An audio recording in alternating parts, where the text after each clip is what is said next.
Hi friends, welcome back to my channel Easy Threads and Needle. இந்த வீடியோவில் இங்கே மேலே காமிச்சிருக்கு பாருங்கள். இந்த ப்ளவுஸோட பார்ட் 1 வீடியோ ஆல்ரெடி பார்த்துருப்பீங்க. இப்போ பார்ட் 2 வந்து பேலன்ஸ் வந்து ஸ்லீவு ஃப்ரண்ட்டு இதெல்லாம் கம்ப்ளீட் பண்ணுற வீடியோ தான் நம்ம பார்க்க போகிறோம். ஸ்லீவ் ஆல்ரெடி நான் கட் பண்ணி வச்சுருக்கேன். இதுக்கு வந்து நம்ம ஸ்கேலப் டிசைன் வந்து ரெடி பண்ணிக்கலாம். இவங்களுக்கு சீம் அலவன்ஸ் வந்து ஒரு 1/2 இன்ச் வந்து ஸ்டிச்சிங்காக கொடுத்துருக்கேன். அதை நான் இங்கே ஃபஸ்ட்டு இந்த 1/2 இன்ச்சை மார்க் பண்ணிவிட்டு ஸ்கேலப் வந்து டிசைன் வந்து பண்ண போகிறோம். இதனோட லென்த் பார்த்திங்கன்னா பேக் போர்ஷனில் வந்து நம்ம ஒரு 3/4 இன்ச்சு ஹைட் இருக்க மாதிரி பண்ணியிருந்தோம். அதே 3/4 இன்ச்சை இந்த லைன்லேருந்து நான் மார்க் பண்ணிக்கிறேன். கரெக்டாக 1/2 இன்ச்சில் ஒரு லைன் போட்டிருக்கோம் இல்லையா, அங்கேருந்து மேலே ஒரு 3/4 இன்ச் வர மாதிரி ஒரு மார்க்கிங் வந்து கொடுத்துட்டு ஒரு லைன் வந்து போட்டு எடுத்துக்கலாம். போட்டாச்சு. இப்போ இந்த ஸ்கேலப் ஸ்கேல் எடுத்துக்கலாம். இது ஒன்று வாங்கி வச்சுக்கோங்க, ரொம்ப யூஸ்ஃபுல்லாக இருக்குது. பாருங்கள், கரெக்டாக இந்த சென்டர்லேருந்து இந்த சென்டரும் இதுவும் உங்களுக்கு புரியும்னு நினைக்கிறேன். மேலே அந்த முக்கோணம் ஷேப் இருக்கு இல்லையா, அது கரெக்டாக நீட்டாக வருது பாருங்கள். அதுக்கேற்ற மாதிரி ஸ்ட்ரெயிட்டாக வச்சுட்டு இந்த ஷேப் வந்து நான் போட்டு எடுத்துக்கிறேன். இந்த மாதிரி நமக்கு எந்த அளவுக்கு ஷேப் எத்தனை தேவையோ அத்தனை போட்டு எடுத்துக்கலாம். இதுவரையிலும் போட்டால் போதும். ஓகேங்களா. இந்த இடத்துல இப்படி கீழே கொண்டு வந்து முடிச்சிடுங்க. இங்கேயும் அதே மாதிரி கொண்டு வந்து முடிச்சிடுங்க. இதை வந்து அப்படியே ஆப்போசிட்டில் போட்டு இன்னொரு பக்கமும் நம்ம ட்ரான்ஸ்ஃபர் பண்ணிக்கலாம். நான் தப்பாக போட்டிருக்கேன், அதனால் மறுபடியும் சரி பண்ணி போட்டுக்கிறேன். பாருங்கள், இப்போ தான் கரெக்டாக இருக்குது. இதுதான் கொஞ்சம் நம்ம கவனமாக பண்ண வேண்டியது. 2 பக்கமும் ஒரே ஈவனாக இருக்கணும். இது ஃப்ரண்ட்டு மேலே ஃப்ரண்ட்டு இருக்க மாதிரி பார்த்துக்கோங்க. இப்போ நான் லைட்டாக எனக்கு ட்ரெஸ் எடுத்தாச்சு. இப்போ இதை வந்து மெயின் கிளாத்தில் வச்சு நம்ம ஸ்டிச் பண்ணிக்கலாம். மெயின் கிளாத்தை ஃபர்ஸ்ட் வந்து 2ஆக கட் பண்ணிக்கிறேன். துணி பாருங்கள் இந்த மாதிரி அன்ஈவனாக இருக்குது. அதனால் நான் இப்படியே 2 ஈக்குவலாக கட் பண்ணோம்னா எனக்கு நல்லா இருக்காது. அதனால் அந்த வேஸ்ட்டு கிளாத்தை கொஞ்சம் தள்ளிட்டு இந்த மாதிரி நான் பிளான் பண்ணிக்கிறேன். இப்போ இந்த இடத்துல வந்து கட் பண்ணி எடுத்துக்கலாம்.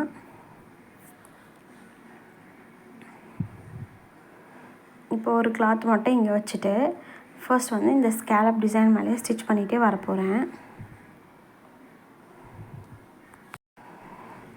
இப்போ இந்த லைன் மேலேயே அழகாக நீட்டாக ஸ்டிச் பண்ணிகிட்டே வரேன்.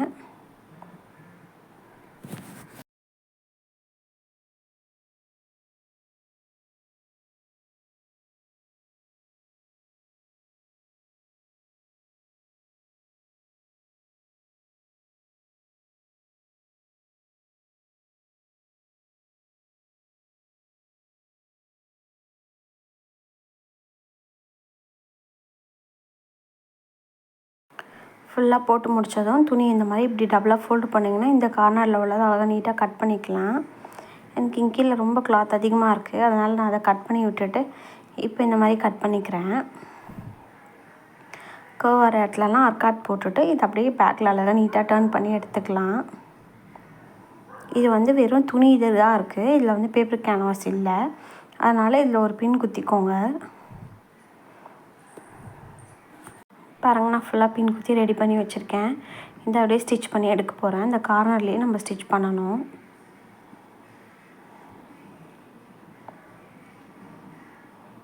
அப்படியே பொறுமையாக கொஞ்சம் கொஞ்சமாக ஸ்டிச் பண்ணிகிட்டே வாங்க, நல்லா நீட்டாகவே வரும். அவ்வளோதான். இதனோட எண்டெல்லாம் ஃபினிஷ் பண்ணிவிட்டு லைனிங்கையும் மெயின் கிளாத்தையும் சேர்த்து ஸ்டிச் பண்ணிவிட்டு எங்கெல்லாம் நம்ம ஜாயிண்ட் போட வேண்டியிருக்கோ அதெல்லாம் போட்டு நான் எடுத்துக்க போகிறேன்.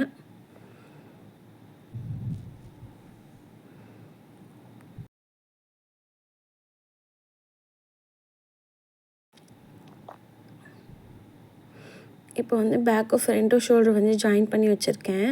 கரெக்டாக ஸ்லீவை அந்த ஷோல்டரோட சென்டரில் வச்சுட்டு எது ஃப்ரண்ட் வரும் பேக் வரும்ன்றதை பார்த்துட்டு அதுக்கப்புறம் ஸ்டிச் பண்ண ஸ்டார்ட் பண்ணிக்கலாம். ஒரு 1/2 இன்ச் டிஸ்டன்ஸில் நான் வச்சு ஜாயின் பண்ணுறேன். எப்போதும் ஸ்லீவ் கிளாத்தை ரொம்ப இழுக்காமல் இந்த மாதிரி கையில் ஹோல்டு பண்ணிக்கோங்க. கொஞ்சம் கொஞ்சமாக ஒரு 1/2 இன்ச்சு ஸ்டிச் பண்ண நம்ம கையில் இருக்க கிளாத்தை வந்து லைட்டாக அந்த லூஸ் பண்ணி ஸ்டிச் பண்ணிகிட்டே வரலாம். ரொம்ப இழுத்திங்கன்னா உங்களுக்கு அந்த ஸ்லீவ் வந்து பார்த்திங்கன்னா ஷார்ப்பாக வராமல் ஒரு மாதிரி நடுவில் வந்து கொஞ்சம் பெண்ட் ஆகிடும். அந்த மாதிரி வந்துச்சுன்னா அது போடும்போது உங்களுக்கு ஷேப்லாம் நல்லா வராது. அது இல்லாமல் ஸ்லீவ் வந்து கையில் சரியாக உட்காராது. அதனால் ஸ்லீவ் எப்போதும் இழுக்காமல் ஸ்டிச் பண்ணணும்.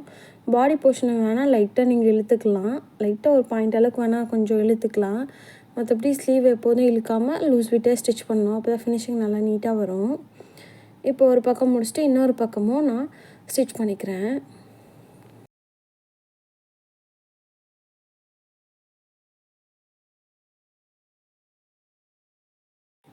அவ்வளோதான். இதை அப்படியே நான் ஃபோல்டு பண்ணிவிட்டு மடித்து காட்டுறேன் உங்களுக்கு. நான் அளவெல்லாம் மார்க் பண்ணி ரெடியாக வச்சுருக்கேன். ஆல்ரெடி இதில் ஒரு தையல் போட்டுட்டேன். இந்த பக்கம் உங்களுக்கு ஸ்டிச் பண்ணி காட்டுறேன். மார்க்கிங்லாம் கரெக்டாக பண்ணிட்டேன். நான் அப்படியே ஜாயின் பண்ணிக்கிறேன்.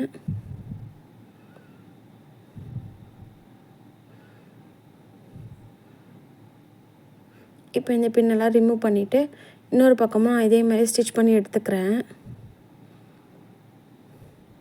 அதுக்கப்புறம் நம்ம எத்தனை தையல் வேணுமோ அத்தனை தையலையும் நான் போட்டு எடுத்துக்கலாம். இதெல்லாம் தீபாவளிக்கு நம்ம ரெடி பண்ணி கொடுத்த ஒர்க்ஸ் தான். இப்போ தான் கொஞ்சம் டைம் ஃப்ரீயாக இருந்துச்சு. அதை ஒன்று ஒன்றா ரெடி பண்ணி அப்லோட் பண்ணலான்னு இருக்கேன். இப்போ பாருங்கள், இப்போ இந்த ஸ்டேஜில் நம்ம எக்ஸ்ட்ரா உள்ள கிளாத்தெல்லாம் நம்ம கட் பண்ணி எடுத்துக்கலாம். ஒரு 1.5 இன்ச் மட்டும் விட்டுட்டு பேலன்ஸ் உள்ளதெல்லாம் கட் பண்ணி எடுத்துக்கிறேன். ஒரு பக்கம் முடித்ததுக்கப்புறம் இன்னொரு பக்கமும் அதே மாதிரி சேம் ப்ராசஸ் நம்ம பண்ணிக்கலாம்.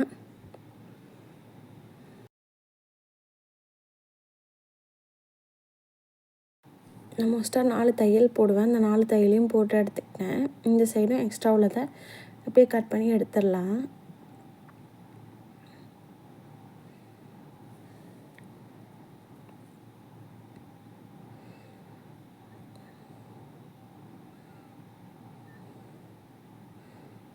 என்னோடய பேக் போர்ஷனோட வீடியோ கம்ப்ளீட்டாக உங்களுக்கு போட்டிருக்கேன். செக் பண்ணி பாருங்கள். அதனோட லிங்க்கையும் இது கீழே நான் உங்களுக்கு டிஸ்கிரிப்ஷன் பாக்ஸில் கொடுக்குறேன். செக் பண்ணி பாருங்கள். இப்போ எக்ஸ்ட்ரா உள்ள த்ரெடெல்லாம் நம்ம கட் பண்ணி கையோடு ஃபினிஷ் பண்ணிக்கிட்டால் கொஞ்சம் நல்லா நீட்டாக இருக்கும். ஐ மட்டும் கட்டிட்டா ப்ளவுஸ் வந்து கம்ப்ளீட்டாக ரெடி ஆகிடும். நான் ஃபுல்லாக எங்கெல்லாம் எக்ஸ்ட்ரா இருக்க த்ரெட்லாம் எடுத்துக்கிட்டேன். இப்போ நம்ம ஷோல்டர் ஜாயின் பண்ண கிளாத் இருக்கு இல்லையா, அதை வந்து பேக் போர்ஷனோடு வச்சு ஒரு ஸ்டிச் ஒன்று போட்டு இவ்வளோ நேரம் நம்மளோட வீடியோ பொறுமையாக பார்த்த எல்லாருக்கும் ரொம்ப நன்றி. இந்த வீடியோ உங்களுக்கு பிடிச்சிருந்தா ஒரு லைக் பண்ணுங்கள். தேங்க்யூ.